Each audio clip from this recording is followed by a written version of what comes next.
Srimad Bhagavatam, Canto 1, Chapter 9, Bhishma's Passing Away, Shlok 9, Ta'an Sametan Mahabhaganulambhya Vasuttamaha Pujayamas Dharmadnyo Deshakala Vibhagavita. Bhishma Deva, who was the best amongst the 8 Vasus, received and welcomed all the great and powerful rishis who were assembled there, for he knew perfectly all the religious principles according to time and place. Expert religionists know perfectly well how to adjust religious principles in terms of time and place. All the great acharyas or religious preachers or reformers of the world executed their mission by adjustment of religious principles in terms of time and place. There are different climates and situations in different parts of the world, and if one has to discharge his duties to preach the message of the Lord, he must be expert in adjusting things in terms of the time and place. Bhishma Deva was one of the 12 great authorities of preaching this cult of devotional service, and therefore he could receive and welcome all the powerful sages from all parts of the universe assembled there at his deathbed. He was certainly unable at that time to welcome and receive them physically, because he was neither at his home nor in a normal healthy condition, but he was quite fit by the activities of his sound mind, and therefore he could utter sweet words with hearty expressions, and all of them were well received. One can perform one's duty by physical work, by mind, and by words, and he knew well how to utilize them in the proper place, and therefore there was no difficulty for him to receive them, although physically unfit. Shlok 10. Krishnam cha tatprabhavadnya asinam jagadishwaram rudhistam pujayamas maya upatat vigraham. Lord Shri Krishna is situated in everyone's heart, yet he manifests his transcendental form by his internal potency. This very Lord was sitting before Bhishma Deva, and since he knew of his glories, he worshipped him duly. The Lord's omnipotency is displayed by his simultaneous presence in every place. He is present always in his eternal abode Goloka, Vrindavan, and still he is present in everyone's heart and even within every invisible atom. When he manifests his eternal transcendental form in the material world, he does so by his internal potency. The external potency or the material energy has nothing to do with his eternal form. All these truths were known to Sri Bhishma Deva, and he worshipped him accordingly. Shlok 11. Pandu Putranupasinan Prashraya Prema Santan Abhyachastanuragascharandi Bhutena Chakshusha. The sons of Maharaj Pandu were sitting silently nearby, overtaken with affection for their dying grandfather. Seeing this, Bhishma Deva congratulated them with feeling. There were tears of ecstasy in his eyes, for he was overwhelmed by love and affection. When Maharaj Pandu died, his sons were all small children, and naturally they were brought up under the affection of elderly members of the royal family, specifically by Bhishma Deva. Later on, when the Pandavas were grown up, they were cheated by cunning Duryodhana and company, and Bhishma Deva, although he knew that the Pandavas were innocent and were unnecessarily put into trouble, could not take the side of the Pandavas for political reasons. At the last stage of his life, when Bhishma Deva saw his most exalted grandsons headed by Maharaj Yudhishthira sitting very gently at his side. The great warrior grandfather could not check his loving tears, which were automatically flowing from his eyes. He remembered the great tribulations suffered by his most pious grandsons. Certainly, he was the most satisfied man because of Yudhishthira's being enthroned in place of Duryodhana, and thus he began to congratulate them. Shlok 12. Aho kashtam ho anyayayam yad yuyam dharmanandanaha jivitum naitha klishtam vipradham achyutashrayaha. Bhishmadeva said, "Oh, what terrible sufferings and what terrible injustice you good souls suffer for being the sons of religion personified. You did not deserve to remain alive under those tribulations, yet you were protected by the Brahmanas, God, and religion." Maharaj Yudhishthir was disturbed due to the great mass killing in the battle of Kurukshetra. Bhishmadeva could understand this, and therefore he spoke first of the terrible sufferings of Maharaja Yudhishthira. He was put into difficulty by injustice only, and the battle of Kurukshetra was fought just to counteract this injustice. Therefore, he should not regret the great mass killing. He wanted to point out particularly that they were always protected by the Brahmanas, the Lord, and religious principles. As long as they were protected by these three important items, there was no cause of disappointment. Thus, Bhishmadeva encouraged Maharaj Yudhishthir to dissipate his despondency. As long as a person is fully in cooperation with the wishes of the Lord, guided by the bona fide Brahmanas and Vaishnavas, and strictly following religious principles, one has no cause for despondency, however trying the circumstances of life. Bhishmadeva, as one of the authorities in that line, wanted to impress this point upon the Pandavas. Shlok 13. Samstite atirthe Pandav Pritha बालप्रजा वधूः युष्मत् उत्कृते बहून् क्लेशान् प्राप्ता त एकवती मुहुः. As far as my daughter-in-law Kunti is concerned, upon the great General Pandu's death, she became a widow with many children, and therefore she suffered greatly. And when you were grown up, she suffered a great deal also because of your actions. The sufferings of Kunti Devi are doubly lamented. She suffered greatly because of early widowhood and to get her minor children brought up in the royal family. And when her children were grown up, she continued to suffer because of her son's actions. So her sufferings continued. This means that she was destined to suffer by providence, and this one has to tolerate without being disturbed. Shlok 14. Sarvakala-krutam manye bhavatam cha yad priyam sapalo yadveshe loko vayoriva ghanavaliye. In my opinion, this is all due to inevitable time. Under those control, everyone in every planet is carried just as the clouds are carried by the wind. There is control of time all over the space within the universe, as there is control of time all over the planets. All the big gigantic planets, including the sun, are being controlled by the force of air, as the clouds are carried by the force of air. Similarly, the inevitable Kal or time controls even the action of the air and other elements. Everything is therefore controlled by the Supreme Kal, a forceful representative of the Lord within the material world. Thus, Yudhishthira should not be sorry for the inconceivable action of time. Everyone has to bear the actions and reactions of time as long as one is within the conditions of the material world.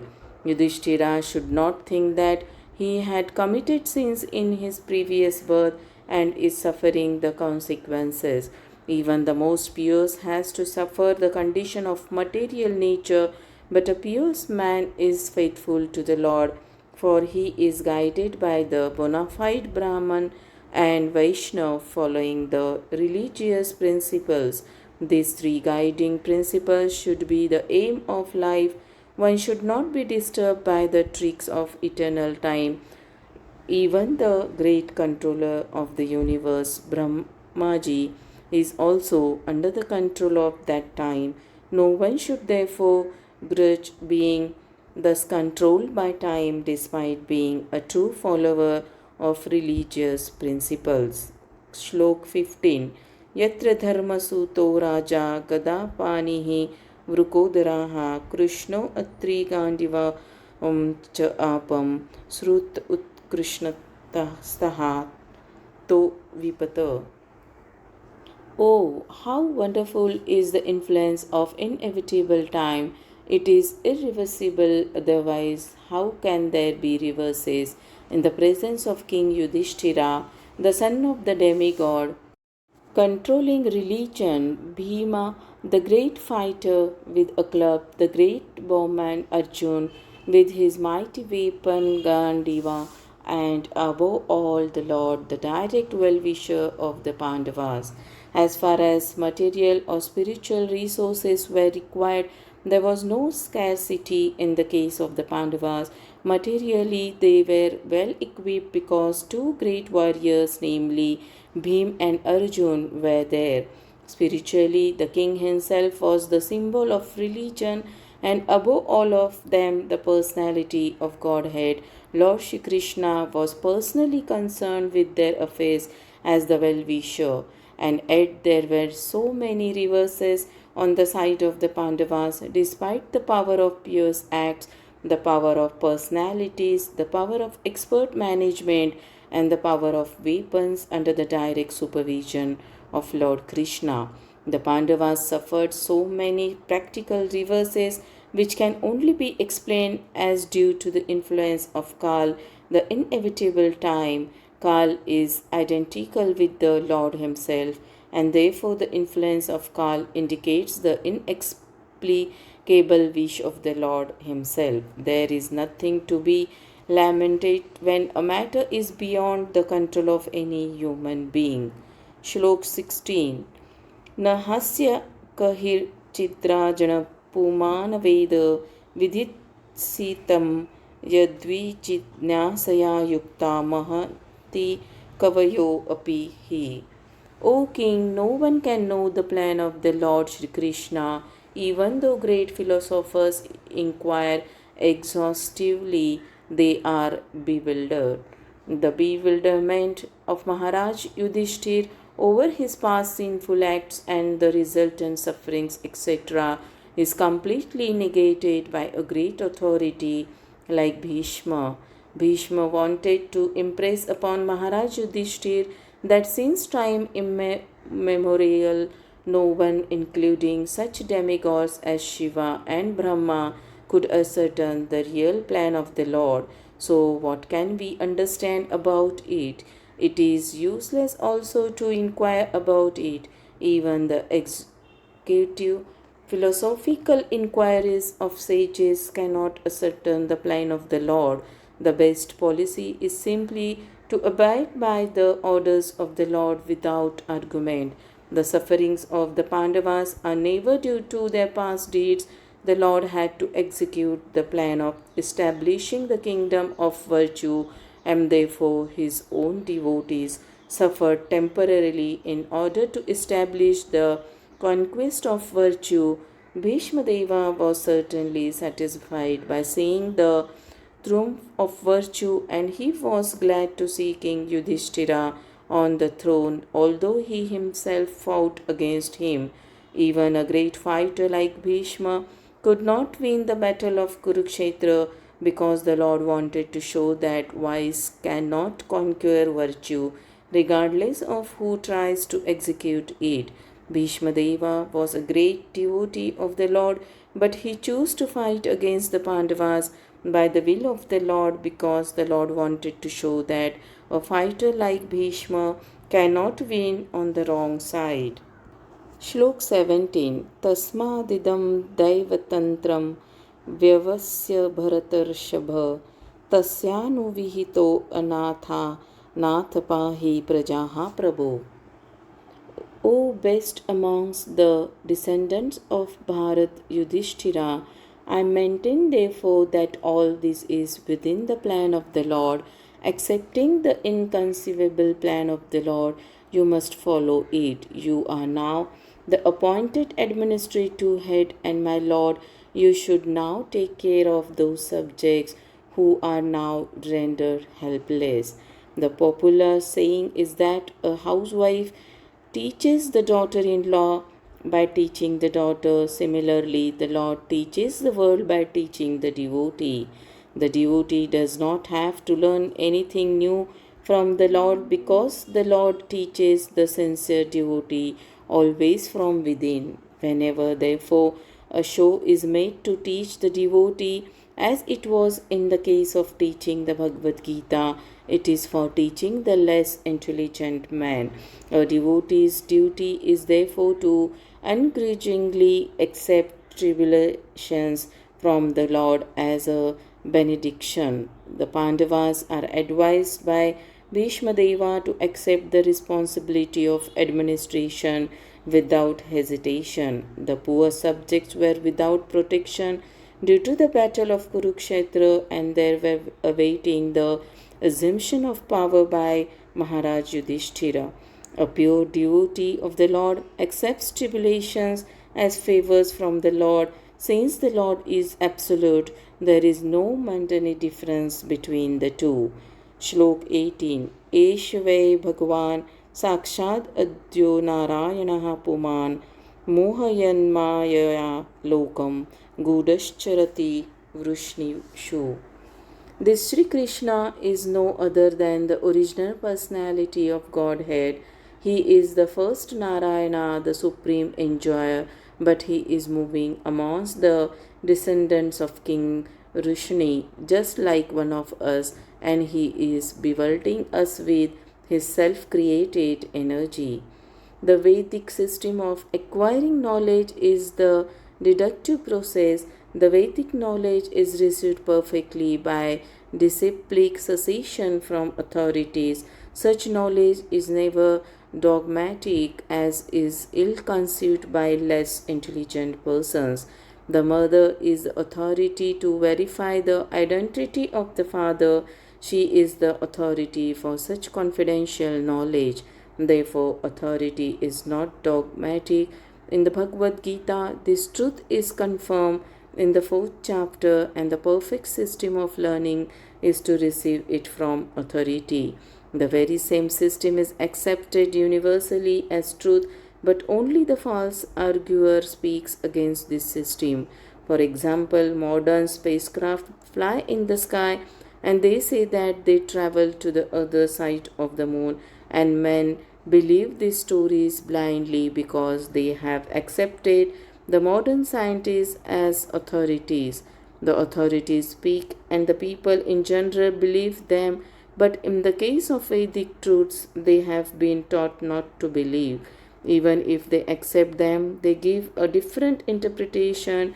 Each and every man wants a direct perception of Vedic knowledge, but foolishly they deny it. This means that the misguided man can believe one authority. The scientists will reject the authority of the Vedas. The result is that people have generated. Here is an authority speaking about Sri Krishna as the original personality of Godhead and the first Narayana. Even an impersonalist like Acharya Sankara has said in the beginning of his commentation on the Bhagavad Gita that Narayana, the personality of Godhead, is beyond the material creation. The universe is one of the material creations, but Narayana is transcendental to such material paraphernalia. Bhishma Deva is one of the 12 Mahajanas who know the principles of transcendental knowledge. His confirmation of Lord Sri Krishna's being the original personality of Godhead is also corroborated by the impersonalist Shankara. All other acharyas have also confirmed this statement, and thus there is no chance of not accepting Lord Sri Krishna as the original personality of Godhead. Bhishma Deva says that he is the first Narayana. This is also confirmed by Brahmaji in the Bhagavatam. Krishna is the first Narayana. In the spiritual world, Vaikunthas, there are unlimited numbers of Narayanas who are all the same personality of Godhead and are considered to be the plenary expansions of the original personality of Godhead Sri Krishna. The first form of the Lord Sri Krishna first expands himself as the form of Baladev, and Baladev expands in so many other forms such as Shankarasana, Pradyuman, Aniruddha, Vasudev, Narayan, Purusha, Ram, Narsimha, etc. All these expansions are one and the same Vishnu Tattva, and Sri Krishna is the original source of all the plenary expansions. He is therefore the direct personality of Godhead. He is the creator of the material world, and he is the predominating deity known as Narayana in all the Vaikuntha planets. Therefore, his movements amongst the human beings is another sort of bewilderment. The Lord therefore says in the Bhagavad Gita that foolish persons consider him to be one of the human beings without knowing the intricacies of his movements. The bewilderment regarding Sri Krishna is due to the action of his twofold internal and external energies upon the third one called marginal energy. The living entities are expansions of his marginal energy, and thus they are sometimes bewildered by the internal energy and sometimes by the external energy. By internal energetic bewilderment, Sri Krishna expands himself into unlimited numbers of Narayana and exchanges or accepts transcendental loving service from the living entities in the transcendental world. And by his external energetic expansions, he incarnates himself in the material world amongst the men, animals, or demigods to re establish his forgotten relation with the living entities in different species of life. Great authorities like Bhishma, however, escape his bewilderment by the mercy of the Lord. श्लोक 19 अस्यानुभावं भगवान् वेदगुह्यतम शिवाः देवर्पि नारदाः साक्षात् भगवान् कपिलो नृपः. O King Lord Shiva, Narada, the sage amongst the demigods, and Kapila, the incarnation of Godhead, all know very confidentially about his glories through direct contact. Pure devotees of the Lord are all bhavas or persons who know the glories of the Lord in different transcendental loving services. As the Lord has innumerable expansions of his plenary form, similarly there are innumerable pure devotees of the Lord who are engaged in the exchange of service of different humors. Ordinarily, there are 12 great devotees of the Lord, namely Brahma, Narad, Shiva, Kumara, Kapila, Manu, Prahlad, Bhishma, Janak, Sukadev, Goswami, Bali, Maharaj, and Yamaraj. Bhishma Deva, although one of them has mentioned only 3 important names of the 12 who know the glories of the Lord, according to Srila Vishwanatha Chakravarti Thakur, one of the great Acharya in the modern age. Anubhav, or the glory of the Lord, is first appreciated by the devotee in ecstasy, manifesting the symptoms of perspiring, trembling, weeping, bodily eruptions, etc., which are further enhanced by steady understanding of the glories of the Lord. Such different understandings of bhavas are exchanged between Yashoda and the Lord, and in the chariot driving by the Lord, in the exchange of love with Arjun, etc. These glories of the Lord are exhibited in his being subordinated before his devotees, and that is another feature of the glories of the Lord. Sukadeva Goswami and the Kumaras, although situated in the transcendental position, became converted by another feature of Bhav and turned into pure devotees of the Lord. Tribulations of the devotees by the Lord constitute another exchange of transcendental bhav between the Lord and the devotees. The Lord says, I put my devotee into difficulty, and thus the devotee becomes more purified in exchanging transcendental bhav with me. Placing the devotee into material troubles necessitates delivering him from the illusory material relations. The material relations are based on reciprocation of material enjoyment, which depends mainly on material resources. Therefore, when material resources are withdrawn by the Lord, the devotee is sent person attracted towards transcendental loving service of the Lord. Thus, the Lord snatches the fallen soul from the mire of material existence. Tribulations offered by the Lord to his devotee are different from the tribulations resulting from vicious action. All these glories of the Lord are especially known to the great Mahajanas like Brahma, Shiva, Narad, Kapila, Kumara, and Bhishma, as mentioned above, and one is able to grasp it by their grace. Shloka 20. Yam manyase matuleyam priyam mitram suhattam akaroh sachivam dutam saurudadattha sarathidam. O King, that personality whom out of ignorance only you thought to be your maternal cousin, your very dear friend, well-wisher, counselor, messenger, benefactor, etc., is that very personality of Godhead Sri Krishna. Lord Sri Krishna, although acting as the cousin, brother, friend, well-wisher, counselor, messenger, benefactor, etc. of the Pandavas, was still the Supreme Personality of Godhead. Out of his causeless mercy and favor upon his unalloyed devotees, he accepts all kinds of service, but that does not mean that he has changed his position as the absolute person. To think of him as an ordinary man is the grossest type of ignorance.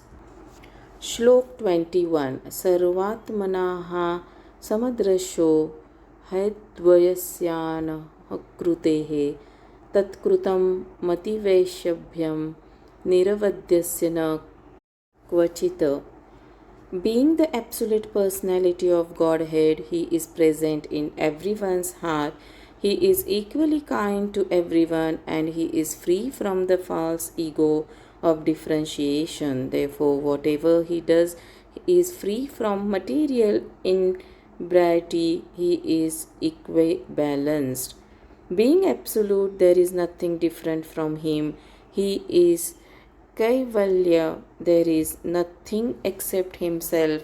Everything and everyone is the manifestation of his energy, and thus he is present everywhere by his energy. Being non different from it, the sun is identified with every inch of the sun rays and every molecular particle of the rays. Similarly, the Lord is disturbed by his different energies. He is Paramatma, or the Super Soul, present in everyone as the supreme guidance, and therefore he is already the chariot driver and counsel of all living beings. When he therefore exhibits himself as chariot driver of Arjun, there is no change in his exalted position. It is the power of devotional service only that demonstrates him as the chariot driver or the messenger, since he has nothing to do with the material conception of life because he is absolute spiritual identity. There is for him no superior or inferior action. Being the absolute personality of Godhead, he has no false ego, and so he does not identify himself with anything different from him. The material conceptions of ego is equivalence in him. He does not feel therefore inferior by becoming the chariot driver of his pure devotee. It is the glory of the pure devotee only that he can bring about service from the affectionate Lord.